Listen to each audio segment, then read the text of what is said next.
Hey there, Demi Brigade, what's up? It's your very own Demi in charge here, back again with some news updates for today.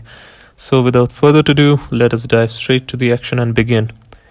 As Europe and the US ease their lockdowns against the coronavirus, health experts express growing dread over what they say is an all but certain second wave of deaths and infections.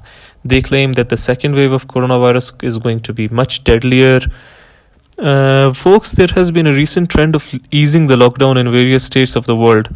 According to the health advisors, this could prove devastating, but many of the states claim they have no other option as their economy has taken an enormous blow, which they have to deal with.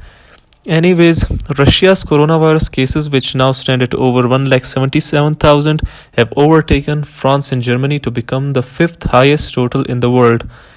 Afghanistan's health minister Ferozuddin Feroz has contracted the COVID-19 disease as the war-torn country has seen a surge in cases of the virus in recent times. More than a third of the confirmed coronavirus cases in the Afghan capital have been among doctors and other healthcare staff. The officials on Thursday cited a lack of protective equipment for medics as well as a lack of awareness among some medical staff of the precautions needed to avoid infection. WHO warns coronavirus could kill 83,000 to 190,000 people in Africa in the first year and infect between 29 million and 44 million during that period if it is not contained. Up till now, almost 269,000 have been reported killed worldwide from the disease, with cases up to 3.8 million and 1.3 recovered. Cases in the US have reached 1.25 million, with 75,000 deaths, according to the Johns Hopkins University Chile. Members of Venezuela's opposition in October negotiated a $213 million deal with a small Florida security company to invade the country and overthrow President Nicolas Maduro, according to a document published by the Washington Post on Thursday. Venezuelan authorities this week arrested more than a dozen people, including Americans who work for the company Silvercorp USA, as part of a bungled incursion that has served as a public relations victory for Maduro's struggling government. Guys, there has been a long-term trouble in Venezuela internally. This invasion on the president just adds to that drama. The World Health Organization recently singled Belarus out for a lack of adequate social distancing measures and called for the country to shutter non-essential businesses and enforce distance learning. But the country's approach remains relaxed. It has so far advised self-isolation for those who have tested positive or returned from a foreign country and said people should maintain a 1.5-meter distance. Cafes and bars are still open.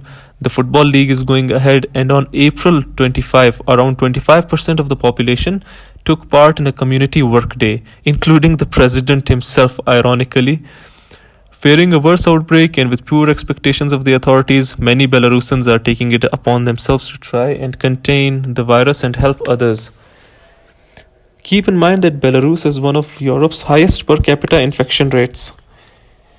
The United States Department of Justice on Thursday said it is dropping the criminal case against President Donald Trump's first national security advisor, Michael Flynn, abandoning a prosecution that became a rallying cry for the president and his supporters in attacking the FBI's Trump-Russia investigation. Michael Flynn was pleaded guilty in December 2017, among the first of the president's aides to admit guilt in Mueller's investigation. He acknowledged that he lied about his conversations with the Russian ambassador Sergei Kislyak, in which he encouraged Russia not to retaliate against the US for sanctions imposed by Obama administration over election interference. Guys, Michael Flynn was one of the aides of Mr. Trump. He was alleged for colluding with the Russians during the whole election saga. North Korea lashed out at South Korea over recent military exercises as leader Kim Jong-un sent a personal message to China's Xi Jinping to congratulate him on that country's success in controlling the coronavirus. State media reported on Friday, this Cold War enmity continues, guys. This decades-old rivalry has exceeded both time and space. North Korea versus South Korea. The United States is reportedly removing Patriot anti-missile systems along with other military assets from the Kingdom of Saudi Arabia as it winds down a military buildup that began when tensions with Iran flared up last year.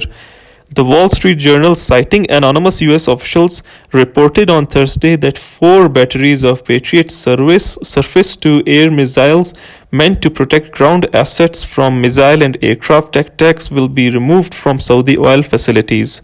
Dozens of military personnel deployed along with the batteries will also be reassigned, officials told the Wall Street Journal. Well, now we'll focus on the financial news. USA and China have begun their trade talks over video conference known as the Phase 1 deal amidst the coronavirus tensions, in which USA has time and again blamed China for the acceleration of the pandemic. Under the deal, China agreed to increase its purchases of US goods from a 2017 baseline by $200 billion over 2 years, with about $77 billion in increased purchases in the first year and $123 billion in the second year. But the coronavirus has dealt a sharp blow to Chinese demand and its economy is only starting to recover. The two countries will continue to hold required meetings under the trade agreement via conference calls on a regular basis, the US office said. Guys, as you know, China and USA have been indulged in a trade war that's been going on since a long time. The tensions rose over the United States balance of trade deficit, which hopefully this deal is going to mitigate. But still, tensions would persist as it happens in international affairs, because the USA is still blaming China for the outbreak of the pandemic. Well, the United Nations on Thursday more than tripled its appeal to help vulnerable countries combat the spread and destabilizing effects of the coronavirus pandemic, asking for $6.7 billion to help 63 nations, mainly in Africa and Latin America. While the United States and Europe are in the grip of the outbreak, UN Aid Chief Mark Lowcock warned that the virus was not expected to peak in the world's poorest countries until some point over the next 3 to 6 months. So it is not over, guys. We're in for a ride. Hopefully things get sorted out soon. Iraq's PM Mustafa al-Kadhimi's new government faces budget crisis triggered by coronavirus and oil prices, as oil accounts for 67% of Iraq's economy. Pakistan's Tiger Force is to combat coronavirus economic woes as the country faces a highly complex situation of fighting the pandemic and keeping its economy from plummeting. Despite high employment in the United States, the market sentiment continues to grow. The upbeat tech earnings and hopeful signs that a greater portion of the US economy will soon open boosted US markets on Thursday. The Dow Jones Industrial Average rose 0.89% to end the day at 23,875.89. The S&P 500, a widely used gauge of US retirement and education savings accounts, gained 1.15%. The tech-heavy Nasdaq Composite Index added 1.41%. The traders would agree with me. Financial news not always impacts the charts. The non-farm payrolls is about to release today, but as we read in this news report, the market sentiment is continuing to grow, although the unemployment rate is increasing in the USA. So the financial news not always impacts the charts. Malaysian businesses have been hammered by a lockdown imposed in mid-March to try to contain the new coronavirus pandemic. According to a government survey, some 42.5% of the 4,094 companies surveyed by the Department of Statistics said they will need at least 6 months to recover from the restrictions, which until Monday required people to stay at home unless buying essentials or commuting to work. Malaysia's retail sales fell 5.7% to a 7-year low in March. The department reported separately, with unemployment climbing 17% year-on-year to reach 3.9%. So Malaysia is in trouble as well due to the virus. Well, this is it for today, guys. I hope you guys enjoyed, got informed and updated to an extent. I'll meet you guys again tomorrow with some more informative updates. Kindly don't forget to like, share, and feel free to comment your thoughts down in the comment box below. And also don't forget to hit that subscribe button. That is the most important thing for you guys to do. Until we meet again, take care and stay blessed. Thank you.